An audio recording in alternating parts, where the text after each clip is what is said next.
restaurant now. I wanna yell out Avengers Assemble, not order up for Ethel.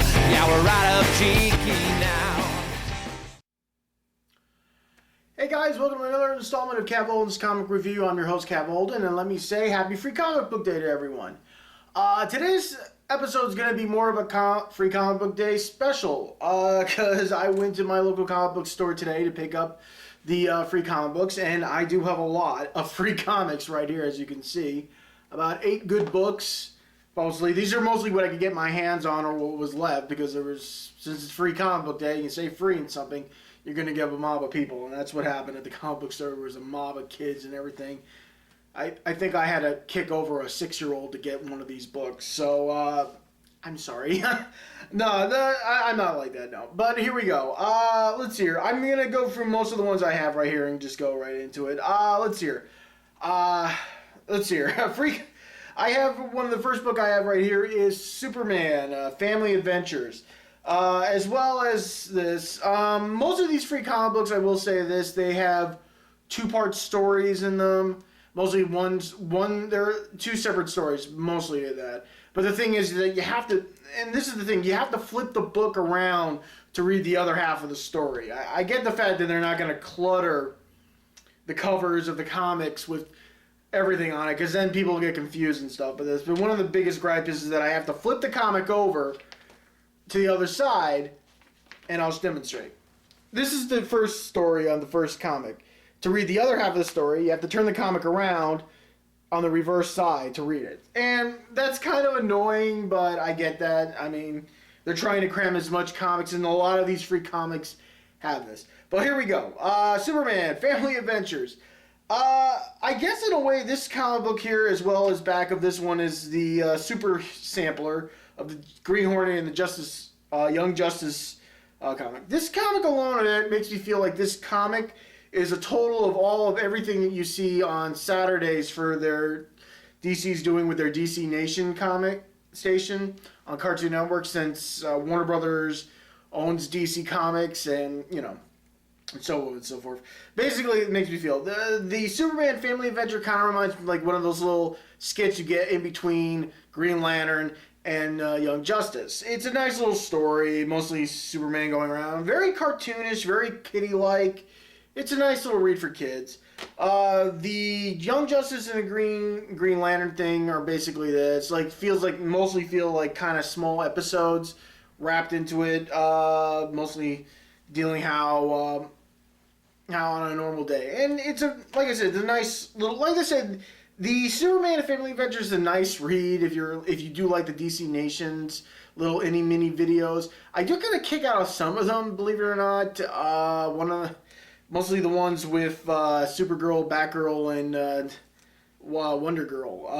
And those are pretty cute little episodes, and I like to see more of those. Moving on. The new 52. This is a whole comic itself, nothing number 1. Basically, this comic itself is sort of like basically a prequel to all the upcoming stuff going on in DC, including the new, and I quote, the new thing going on with DC right now, their new saga that's going to be happening next year called the Trinity Wars. It's supposed to be coming out next year. Basically, I guess something's going on that you got most of the Justice League fighting most of the other DC Nation characters as well. The big thing about this, hang on, let me get this out. Basically, you have to open the book up to read it normally. And then, to actually see the whole thing, it's a humongous full pull-out spread, seeing everything. And I'm hoping anyone can see this. They can. And it's basically this. Most of the, like I said, this is a prequel book. So, if you're basically, I've only been keeping up with a few of the new 52 comics since DC's reboot, if you even call it a reboot anymore. That's how it is. And, hang on, I gotta get these. Sorry. I don't have a table here yet. So basically, it's mostly just an upcoming stuff on all the new stuff they're doing, or trying to do, or whatever. Adventure Time with Finn and Jake. Mostly enough from Kaboo Comics.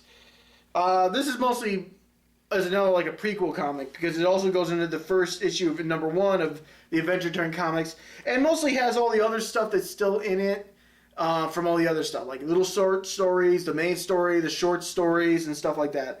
On the reverse side of that, if you can see, we got the Charlie Brown Peanuts gang, also done by Kaboom Comics. Mostly enough bunch of side small stories involving the Peanuts gang and Charlie Brown and Snoopy and Woodstock. A cute little comic. Transformers, Generation 1. This is a full comic from IDW, since mostly IDW does a lot of the Transformer comics. And this is sort of like a whole retrospect from beginning to end, telling the entire saga of the Transformers. From the time how Primus and Unicron fought to how the war started between Autobots and Decepticons and everything of that, leading up to the events of happening now, where basically Cybertron is at peace. There's no more war, but there's still tension between either sides, and how some of the Decepticons are fighting, along with the Autobots to preserve peace, while some of them are still trying to uphold the Decepticon way. And we can't, basically looking back, this is like, if you've never read everything, this book pretty much is like giving you everything from when the Matrix was corrupted, how Unicron almost destroyed Cybertron, how Galvatron and Megatron fought, the return of Optimus Prime, everything. So it's a nice little book. If you want to get into Transformer comics, I guess this would be a good way to start off. Okay, let's see what else we got here. SpiderMan, Season 1. From what I can tell, this is going to be the kickoff to a set of hardcover edition books of Spider-Man. Mostly this one here alone is basically the retelling of everything. How Peter Parker got his powers, how he became Spider-Man. It only gets to the point where it cuts it off to the point where after he decides to make the costume. It hasn't gone into the whole thing where Uncle Ben dies and Peter could have stopped him after getting ripped off by the promoter at the fight thing he was at. But it's a retelling of the story, and I guess it's a way to show off what they're planning to do on this hardcover edition that's coming out soon. Let's see here. What else we got? Maybe I'll move over to this one. Yeah, this is the Gongo comics. These are done by the Simpsons. They do the Simpsons comics. The cover alone is pretty funny. Basically, seeing this is pretty much comic book guidance fantasy. Pretty much dressing up as every character from every sci-fi thing alone. I mean, from what I see here, we got Flash, Spock, Ghostbusters, Star Wars, Doc Ock, Doctor Who. I think there's 2 Doctor Who's in here. I think there's Dr. Evil, the Hellraiser, Wolverine, Lion-O. I don't know. It's kind of funny. It's crazy, but the story of the cover has nothing to do with the book itself. Basically, somehow along the lines, I guess somehow, Homer, Lenny, Carl, and Barney end up becoming animal control guys, and they're trying to stop a attack of bear attacks all over Springfield. The opposite side of the story is mostly a SpongeBob comic, mostly involving all the funny stuff. Him and Patrick annoying Squidward and stuff. I mostly read it for the Simpsons one. The SpongeBob one, I rather just watch the cartoon. The last 2 comics I have are both from Dark Horse Comics. Both of them have their own separate stories. The first one is Buffy the Vampire Slayer. If you're a Buffy the Vampire Slayer fan, if you got into the comic books. In space, no one can hear you slay. Somehow, I don't know why, but Buffy and Spike have ended up on a spaceship in space. And yes, if you're thinking what I'm about to think, yes, Buffy kills one of the aliens from the movies. Yes, I don't know how. I don't know why.